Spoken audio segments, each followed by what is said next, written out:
ॐ भूर्भुवः स्वः तत्सवितुर्वरेण्यं भर्गो देवस्य धीमहि धियो यो न प्रचोदयात् ॐ शान्ति शान्ति शान्तिः. Namaste, my dear friends. I am giving you a very important video about the teachings of Annamalai Swami. What is the correct way to pursue self-inquiry? A question was asked to Annamalai Swami. So he replies, Bhagwan has said when thoughts arise, stop them from developing by inquiring to whom is this thought coming. As soon as the thought appears, what does it matter if many thoughts keep coming?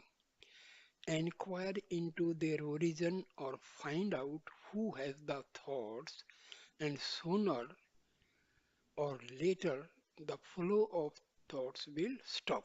This is how self inquiry should be practiced.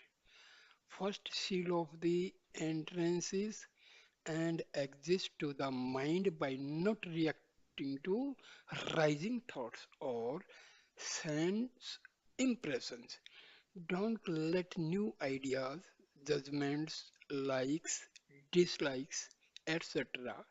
enter the mind, and don't let rising thoughts flourish and escape your attention.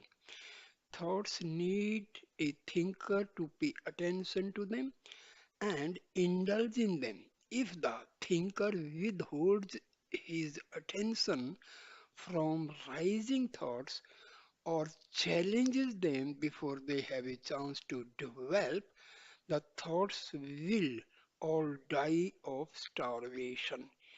You challenge them by repeatedly asking, Who am I? Who is the person who is having these thoughts? For it to be effective, you must make it before the rising thoughts has had a chance to develop into a stream of thoughts. You must generate the conviction I am the all pervasive consciousness in which all bodies and minds in the world are appearing and disappearing. I am that consciousness which remains unchanged and unaffected by these appearances and disappearances. Stabilize yourself in that conviction. That is all you need to do. Here, the word thinker is used. Thinker is ego. Ego gives rise to continuous thought from the soul. So we have to have the control over this ego. It should stop thinking about the new thoughts. Then the flow of thoughts will be slowed down. Because in the query, who am I? Here, this I is ego only, not the real I, not the self. So we have to understand who am I, who is the query, am is the existence, and I is the ego. Now, again, another question is put to Annamalai Swami by a devotee. He says, But I am so accustomed to feeling I am this little self, I need help. Little self means ego.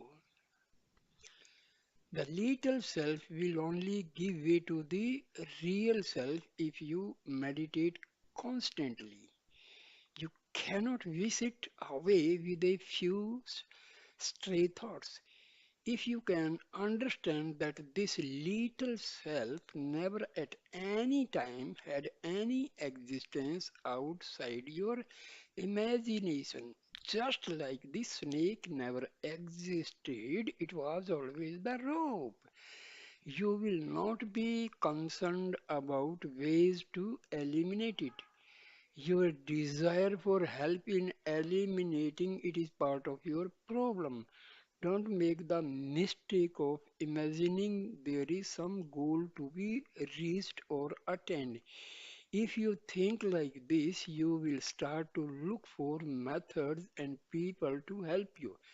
This just perpetuates the problem you are trying to end. Instead, cultivate the strong awareness I am the self, I am that, I am Brahma, I am everything.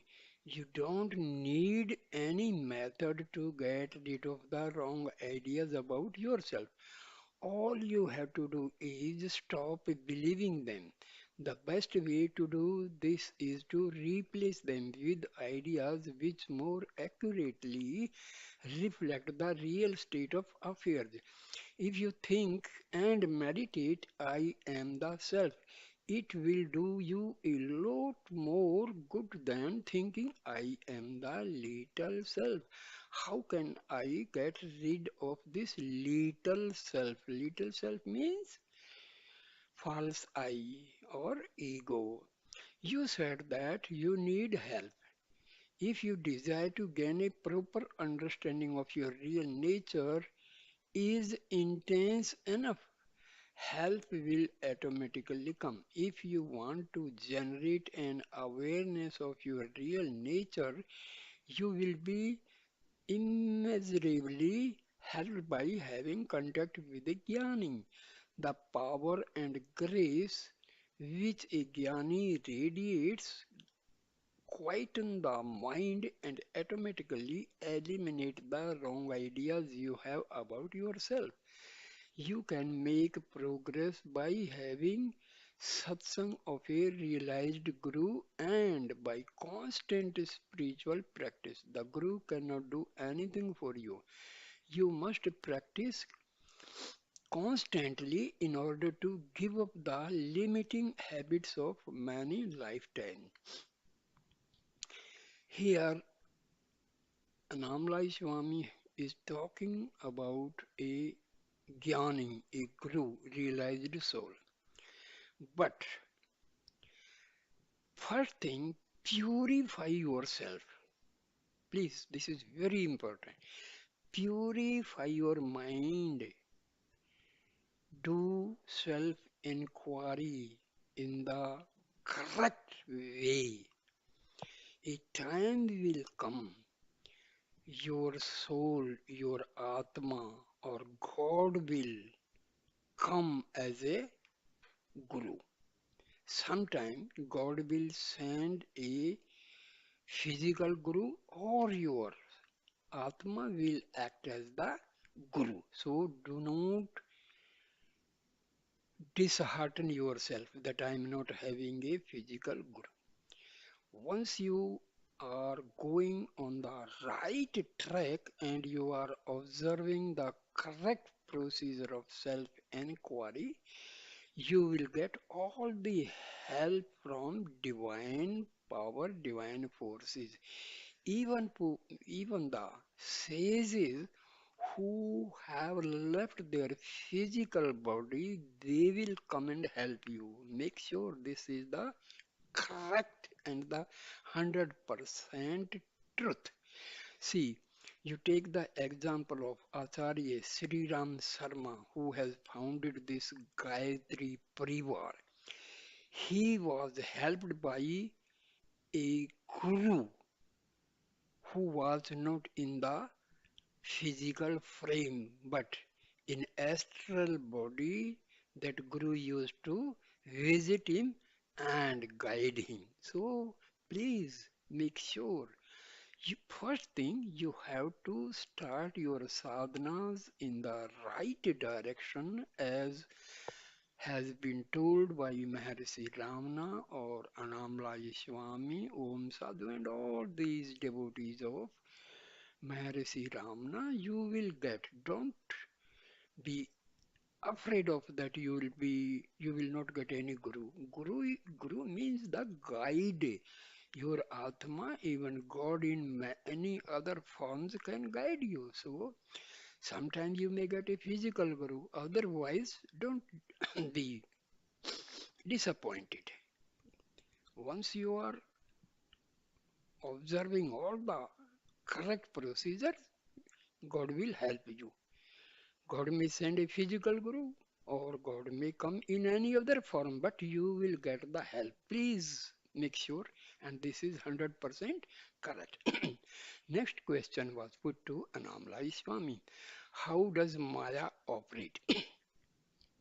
How is the self concealed from itself? This is a very, very important query. This Annamalai Swami replies, the self, which is infinite power and the source of all power, is indivisible. Yet, within this indivisible self, there are five Shaktis or powers with varying functions which operate simultaneously. The Shaktis are creation, preservation, destruction, veiling. This is the Maya. And grace. The fifth Shakti, grace, contacts, counteracts and removes the fourth Shakti, which is Maya. When Maya is totally inactive, that is when the identity with the body and mind has been dropped. There is an awareness of consciousness of being. When one is established in that state, there is no body, no mind, no world. These three things are just ideas which are brought into an apparent existence when Maya is present and active. The sole effective way to dissolve Maya is the path shown by Bhagwan Maharishi Ramana. One must do self-inquiry and discriminate between what is real and what is unreal. It is the power of Maya which makes us believe in the reality of things which have a reality. If you ask, what are these imaginary things? The answer is everything that is not the formless self, the self alone is real, everything else is a figment of our imagination. It is not helpful to inquiry why there is Maya and how it operates. If you are in a boat which is leaking, you don't waste time asking whether the hole was made by an Italian, a Frenchman, or an Indian. You just plug the leak. Attempting to find the origin of Maya with your mind is doomed to fail because any answer you come up with will be a Maya answer. Es- Establish yourself in the self, then watch how Maya takes you over each time you fail to keep your attention there. See, we must establish the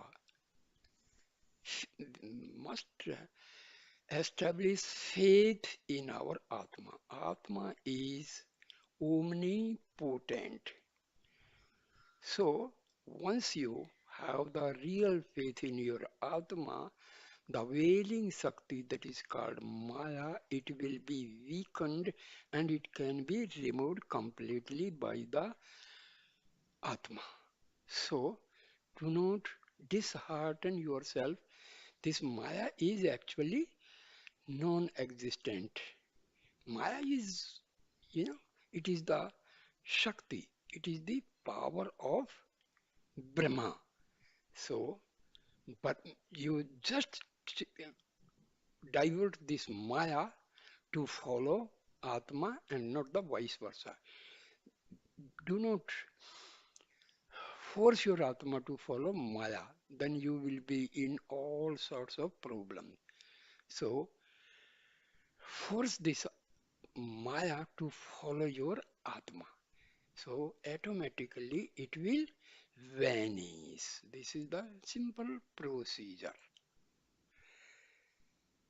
See, Maya is originated from the self only. Self is omnipotent, infinite. It has infinite power. So it is part of self only. So definitely this Maya is also very powerful. It has power because it is coming from the self, which is omnipotent. So a question was put to Annamalai Swami. The devotee asked, if Maya is a Shakti, what exactly is this Shakti? Shakti is energy or power. It is a name for the dynamic aspect of the self. Shakti and Shanti are two aspects of the same consciousness.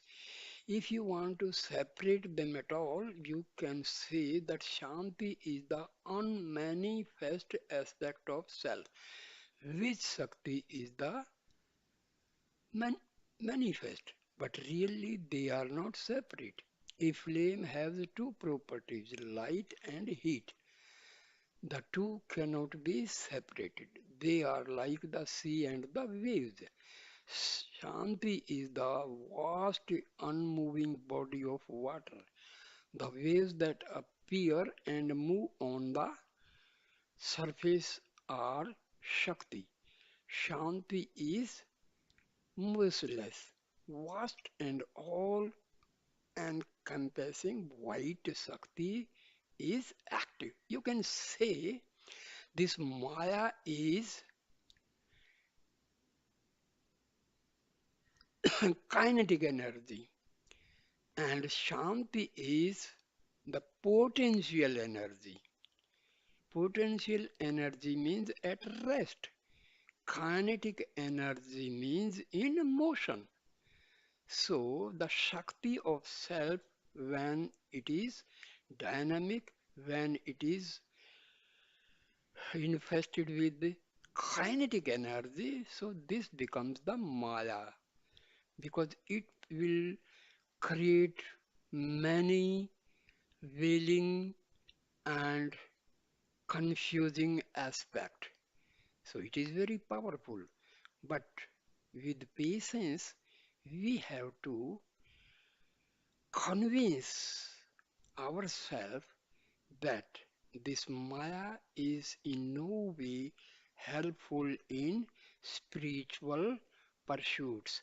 So we must stop this to act on the self.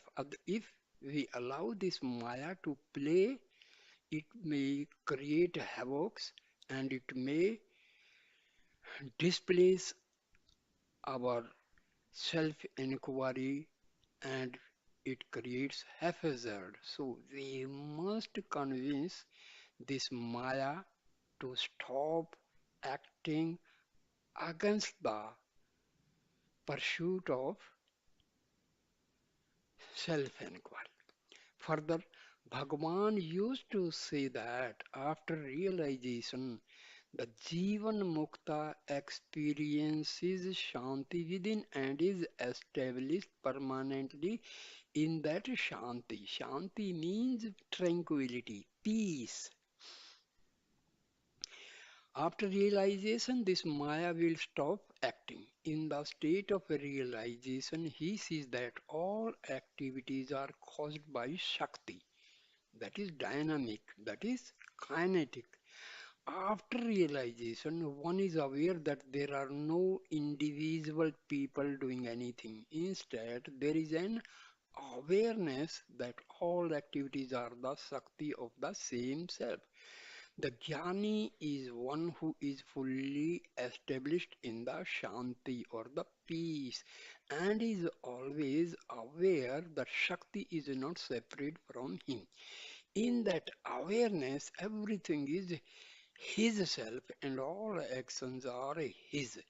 The universe is controlled by the one Shakti, sometimes called Parmeswara Sakti, the power of the Supreme Lord. This moves and orders all things. Natural laws, such as the laws that keep the planets in their orbits, are all manifestation of this Sakti.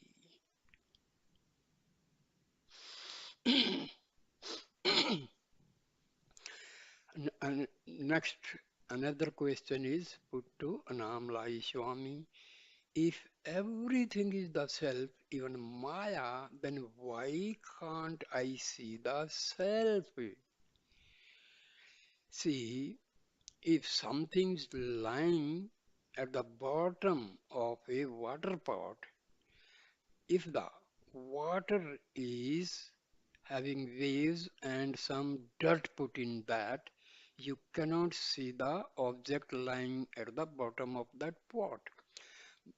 But when the water is pure and there are no disturbances in the water, that time you can see the pot. Same way, due to various reasons, due to vasanas, due to continuity of thoughts, due to this maya, because these act as veiling power. So, due to the veils created by these factors, we are not able to see our Atma. So, what Annamalai Swami says, listen, because you are looking in the wrong direction, you have the idea that the self is something that you see or experience. This is not so. The self is the awareness or the consciousness in which the seeing and experiencing takes place. Even if you don't see the self is still there. First, we have to have faith in this reality. Bhagwan sometimes remarked humorously, people just open a newspaper and glance through it. Then they say, I have seen the paper. But really, they have not seen the paper. They have only seen the letters and pictures that are on it. There can be no words or pictures without the paper. But people always forget the paper while they are reading the words. Same way, we are completely indulge ourselves in the thoughts, in the maya, in the egoistic attitude. So, due to these wills, we are not able to see or experience this Atma. While people see the names, while people see the names and forms that appear on the screen of consciousness, they ignore the screen itself. If people were to be aware of the consciousness instead of the form that appear in it, they would realize that all forms are just appearances which manifest within the one indivisible consciousness. The consciousness is the self that you are looking for. You can be that consciousness, but you can never see it because it is not something that is separate from you. Another question is asked, how do I know if I am progressing in my meditation? This is the question put frequently to any sage. See, this is a very simple way. When you are having less thoughts. That is one indication.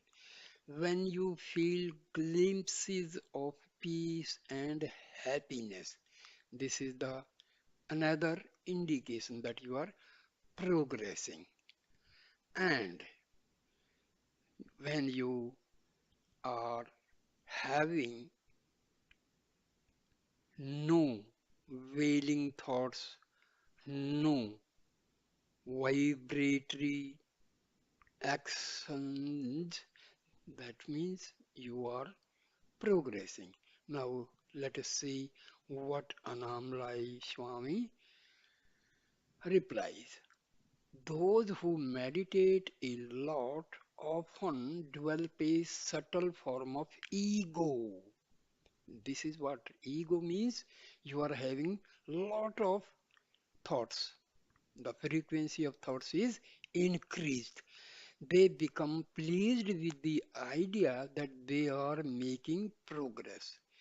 They become pleased with the states of peace and bliss that they enjoy. They become pleased that they have learned to exercise some control over their wayward mind, or they may derive some satisfaction that they have found a good guru or a good method of meditation. All these feelings are ego feelings. When ego feelings are present, awareness of the self is absent. The thought, I am meditating, is an ego thought.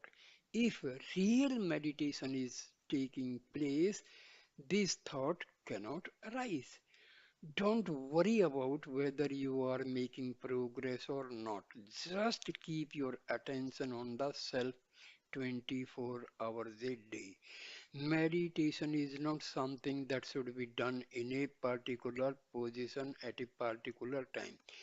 It is an awareness and an attitude that must persist throughout the day.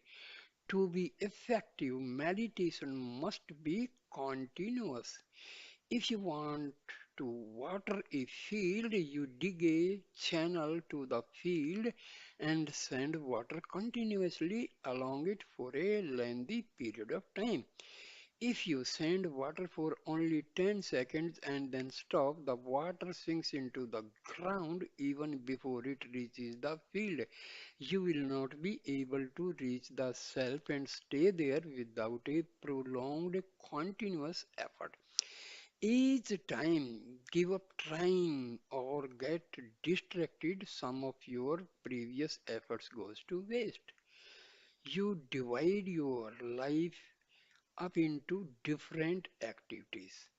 I am eating, I am meditating, I am working, etc. If you have ideas like these, you are still identifying with the body. Get rid of all these ideas and replace them with the single thought, I am the self. Hold on to that idea and don't let go. Don't give these I am the body idea any attention. Learn to recognize them in the moment they arise or deny them. Stay firmly in the self and don't allow the mind to identify with anything that the body does.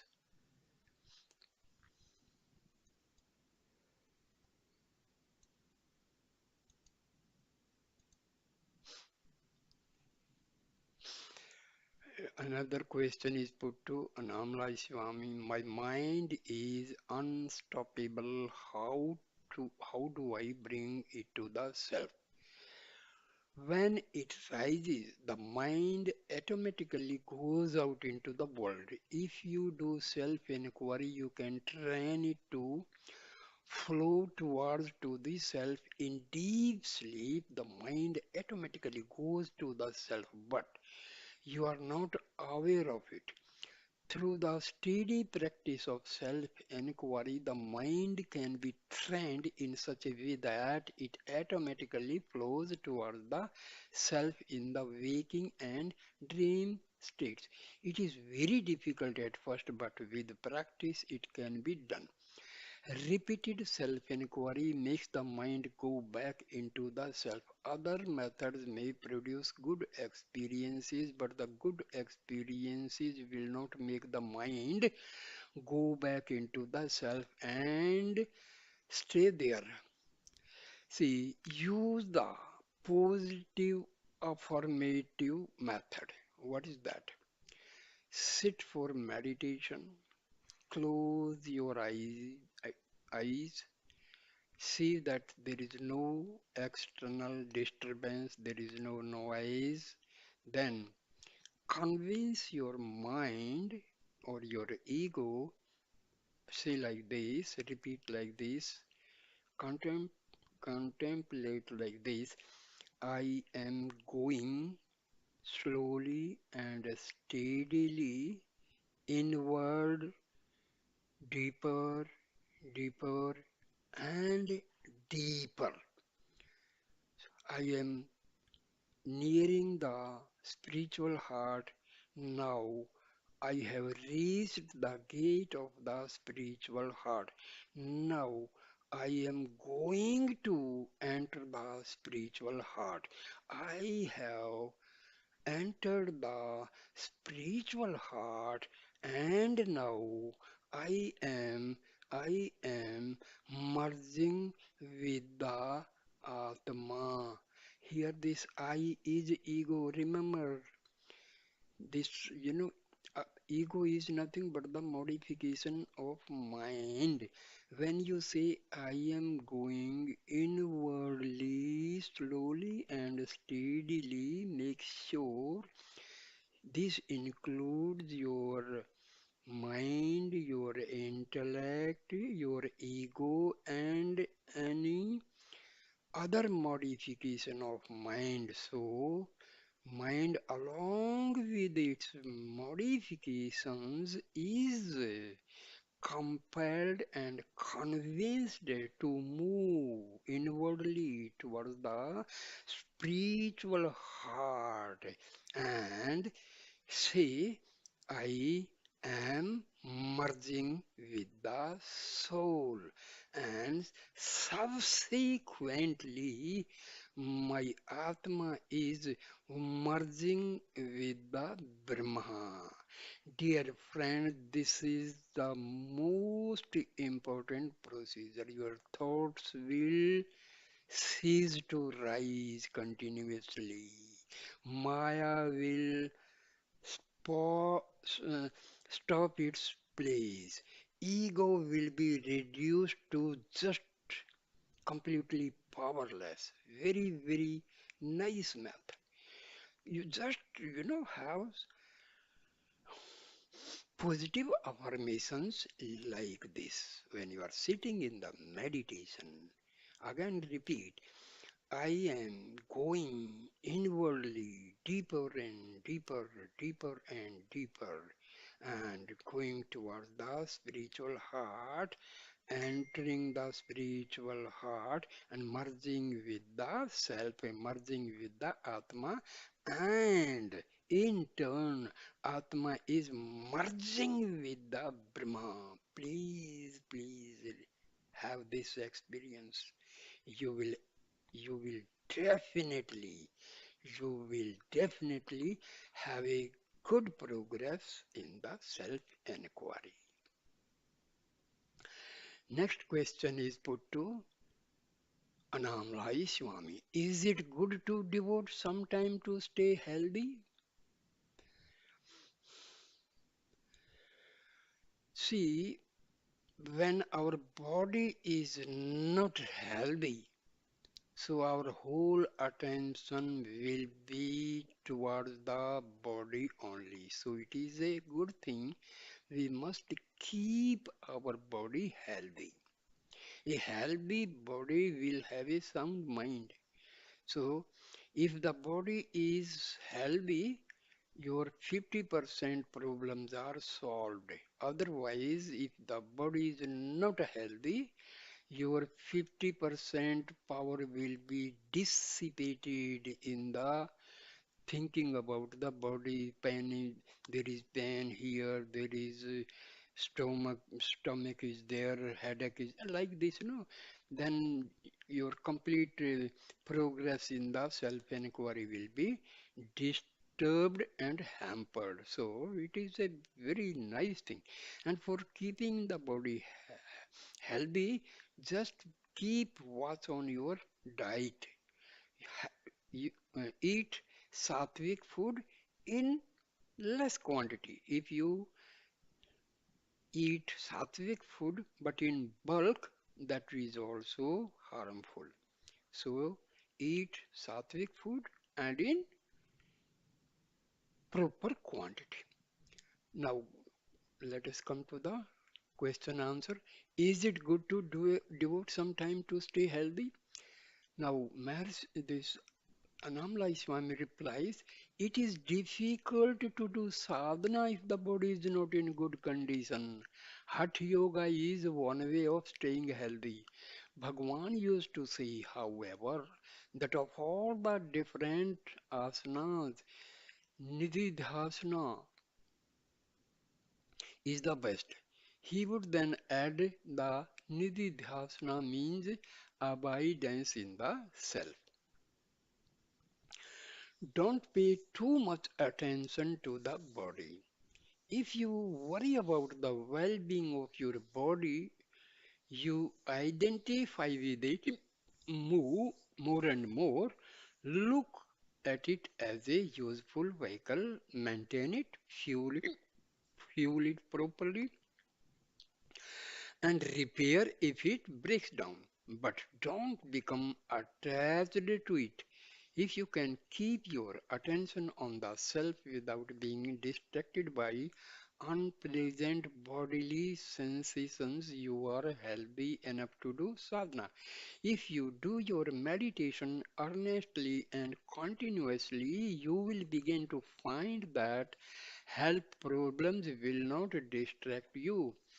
When your abidance in the self is firm and strong, you cease to be aware of the body and its pains.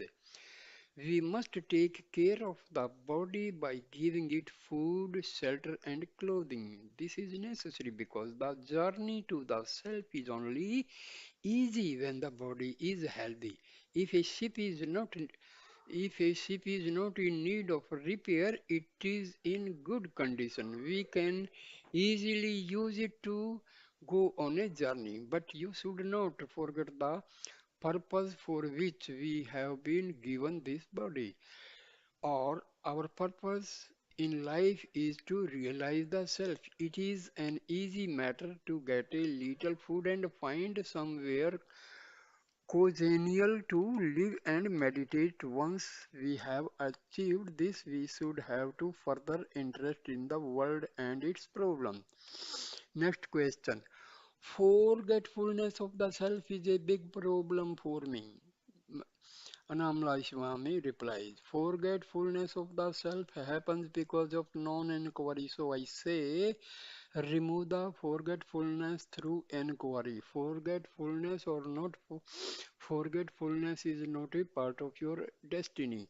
It is something you can choose from moment to moment. That is what Bhagwan said. He said that you have the freedom either to identify with the body and its activities, and in doing so forget the self, or you can identify with the self and have the understanding that the body is performing its predestined activities, animated and sustained by the power of the self.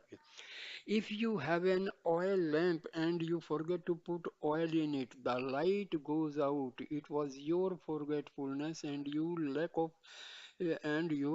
of vigilance that caused the fight to go out. Your thoughts were elsewhere. They were not on tending the lamp. In every moment, you only have one real choice: to be aware of the self or to identify with the body and the mind.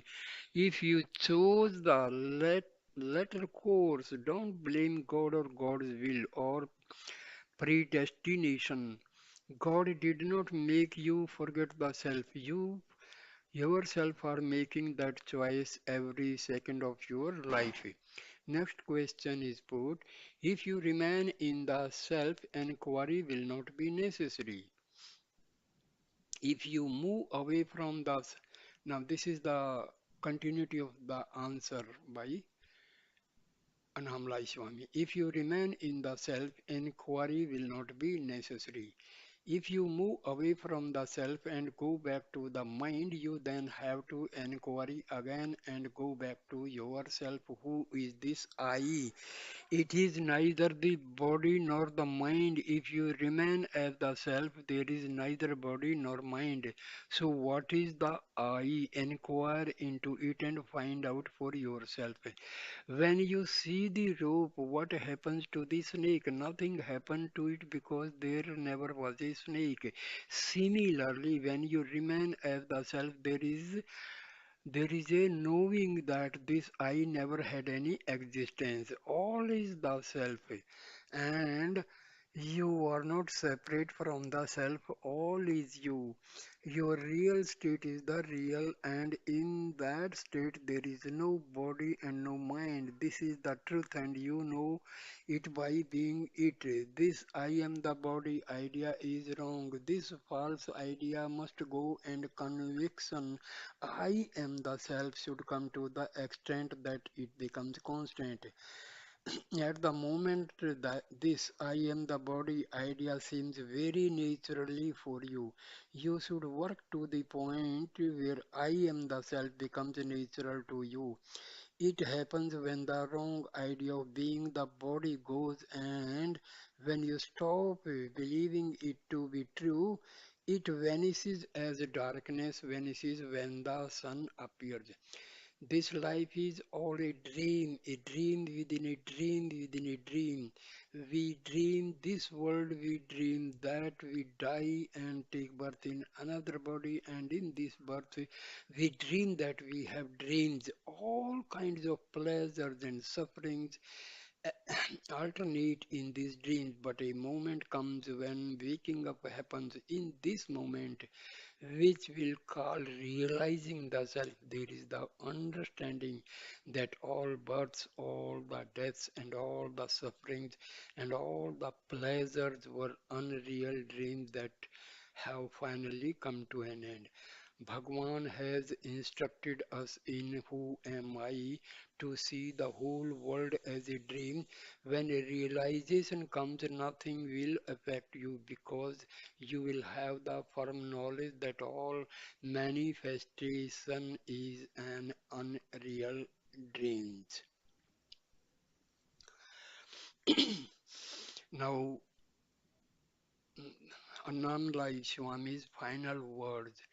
If you stumble around in the darkness of your mind, not knowing that you have a torch in your hand, that light is the light of the self, switch it on and leave it on, and you will never stumble again. You are all here because there is a desire in you to realize the self. This desire does not arise randomly or accidentally in some people and not in others.